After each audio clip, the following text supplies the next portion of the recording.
Hey everyone, this is Average Bear Media. I'm Mitch Prentice, and today I am going to be doing an album review for Panic! At the Disco's new album, Death of a Bachelor. This will be a track-by-track review, and we'll get it started with number 1, Victorious. So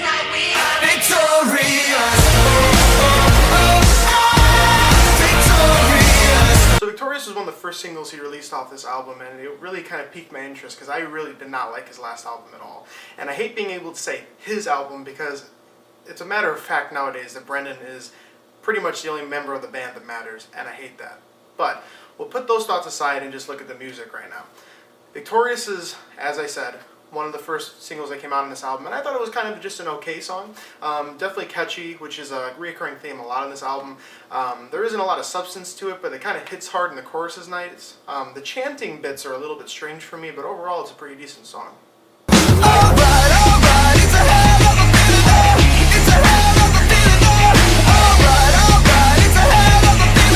Number 2, Don't Threaten Me with a Good Time.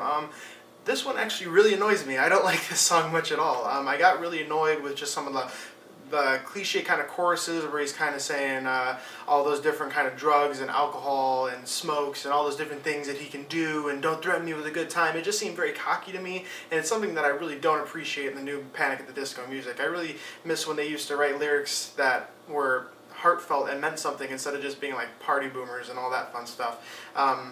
The song itself is, of course, catchy. It's written to be that way, but for me, there's so little substance that I really can't recommend this one.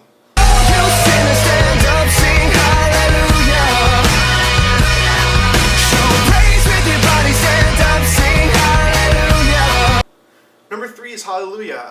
This one is another one that I really just don't like at all. I think it is an odd song to put on the record. It feels, I know it may not be targeted at a religious audience, but it really does have that feel. The chorus of Stand Up, Say Hallelujah just feels very strange, and I don't really see the song blending with a lot of the other tracks on this album. That being said, it's not the worst song on the album by any means, but it's definitely not one that I would pick out of the crowd. Taking back the crown, I'm all dressed up and naked. I see what's mine and take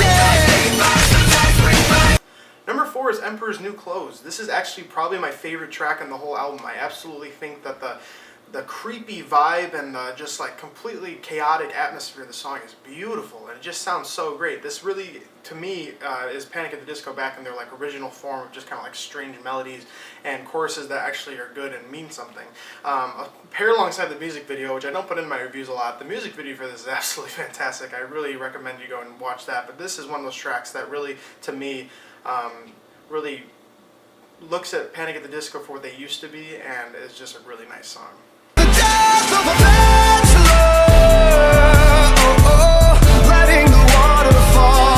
Number 5 is Death of a Bachelor, the title track off the album. This song for me is a little strange because it's really not a bad song by any means. It's very kind of a classy, kind of like slow moving, big band kind of jam. But the thing that bothers me the most about this is that Brendan really is trying to pull off this Frank Sinatra kind of vibe, and he doesn't need to do that. One of the greatest things about Brendan's voice is that it is so unique, and it's so, you can pick it out of a crowd very easily. And the fact that he's trying to just be someone else and try to really harken back to that kind of vibe and sound, I just don't think it's necessary. He could have written a song like this and still made it his own, and I think it's a real shame because there's a lot of potential here, but it just kind of comes off as a gimmick. She said at night in my dreams you dance on a tightrope of weird. Oh, but when I wake up you're so normal that you just disappear. Number 6, Crazy Equals Genius. I can't say much for this one at all. I think it's an absolutely annoying track. I think the chorus is just downright stupid and just not well written at all. The whole song sounds like a complete mess. It just feels like one of those tracks that they kind of threw in just to fill up more track space, and it doesn't really feel like much of a complete song at all to me. Maybe a bonus track would have worked better for this, but honestly I think it's just kind of a waste of space on the album, and there's not a lot to really recommend here at all. You got 2 black eyes from loving too hard, and a black car that matches your blackest soul. I wouldn't change it, oh, wouldn't ever try to make you leave, no. Number 7 is LA Devotee. This song I didn't really get into at first, but as I listened to it a few more times, I actually did start to appreciate it. The instrumentals on this track are some of the best on the album, and the chorus here is absolutely just catchy as all hell. At first I wasn't sure if I could tell if this was more of a silly song or a serious song. It's a very strange vibe to it, but after I listened to it a few times, I really decided that, yeah, this is one of them on there that I feel like is very sincere, and everything about it is very complete when it comes together. We'll stay drunk, we'll stay down, let the love remain, and I swear that I'll always paint you golden days. Number 8 is Golden Days. Again, with this one is another one that I had to give a few listens to before I got into it, but that chorus is absolutely powerful. When he starts singing out that Golden Days lyrics, it just sounds really nice. There's times on this album where he draws a thin line between a nice, powerful vocal and a scream. The screams come off very forced and just kind of like, they don't work really much at all. But on this track, I feel like the vocals are absolutely done just perfectly. The instrumentals are nothing really special, and the song overall doesn't really have anything that really makes it stand out amazingly, but I will say that the vocals on this track really work. Truth is that it was always going to end. The symphony buzzing in my head took a market of filth and sold like summer. Number 9 is The Good, the Bad, and the Dirty. I heard a lot about this song coming off when the album was released, and I was kind of excited to hear it. I will say that's another one of the ones on the album that I think is pretty good. It's definitely not my favorite on the album. I think it gets a little boring at times, a little bit repetitive. Some of the themes kind of just reoccur throughout a little too much. But it's just kind of a classy song, kind of a fun song. It does kind of harken back to the old Panic at the Disco days, and I do like that. It kind of blends the old with the new, and I think that's nice. There's not a lot of too powerful synth or electronic sounds here. It works pretty nice, and I think that it's one of the better overall songs on the album. Baby, we built this house on memories. Take my picture now, shake it till you see it. Number 10 is House of Memories.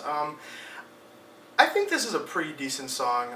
It's one of the more heartfelt songs on the album, and definitely has one of the more eerie vibes to it. The chanting comes back a little bit in the chorus here, and I feel like that's a very new Panic at the Disco thing to kind of add in those chants, and it works kind of, but I kind of wish they would have been taken out. The eerie tone of this is really what makes it work, and kind of a mysterious vibe to it, and that's what Panic at the Disco has always been good at, adding in that weird kind of vibe that they do so well, and I miss it a lot in this new album, and this one does a pretty good job of it. There's no good times, this impossible year. Number 11 is the closing track on the album, Impossible Year, and this one really disappoints me. I feel like going into the song I had very high expectations. Closers on albums are always some of my favorite to listen to, and there was a lot going for this. It had that slow feel, that ballad kind of powerful vibe to it, but I feel like he just didn't do enough with it. There's nothing to separate this from any other album closer. It's just kind of your cliche, powerful ballad that doesn't really do a whole lot. And with so much experimentation on this album, I was kind of shocked to see such a bland song to close out the album. It's by no means one of the worst songs on the album, but it just doesn't do a whole lot. And as a closer, I really would have liked something a little bit more unique. So overall, this album is pretty okay to me. It definitely doesn't have that old Panic at the Disco feel that I miss a lot of, but it's harkening back to the days in some ways that I'm very happy about, while still kind of having some of those annoyances that I wish they would do away with. It's very apparent that Brendan has taken over this band, and it's his project now. Whether you want it to be his solo project or keep being Panic at the Disco, that's up for discussion, but as for now, this is the new Panic at the Disco we have. It's better than it was, but it's still not as good as it could be, and overall, I think this album is pretty much just okay. My favorite song on the album is Emperor's New Clothes, and my rating is a 6 out of 10. Thank you so much for watching. I hope you enjoyed the review. Please let me know if you disagree, agree, what you'd like to see more of, all that fun stuff. Be sure to subscribe, like the video, go like Average Bear Media on Facebook, and check out our website. Again, thanks so much for watching, and we'll see you later.